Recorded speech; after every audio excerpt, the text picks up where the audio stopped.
हेले जड़े इंजीनियर सोनम वांगचुक जहाँ को आम देशर लोक मैंने देशद्रोही बोली कहते जी 17 दिन ऊर्ध्व दिन हम पिलामानकर भविष्य अनशन रही लड़ुंट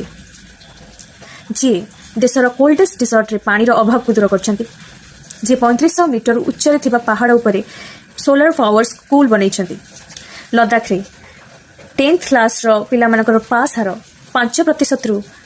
75% को नहीं एवं जॉब अपॉर्चुनिटीज क्रिएट कर जहाँपाई दिल्ली भली दूर जगह को न जावाक पड़ू एक्सट्रीम कोल्ड रे आर्मी सोल्जर्स मानक टेंट रो व्यवस्था कर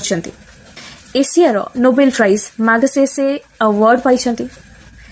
जार स्वर यूनाइटेड नेशन रो मंच उपर को उद्भासित होइछि तांको आमे एंटी नेशनल बोली कहले जदि आमे तांको हराई देउछु आगो को केही भी आम देशर भल करिया पे आगो को आसीबे नाही किंबा प्रश्न उठाइबा साहस करिबे नाही 2018 में जी.डी. अग्रवाल गंगा बचाइबा निजर प्राण त्याग करते 111 दिन पर्यंत से आमरण विद्रोह करते किंतु सरकार तरफ कौन जवाब मिल ना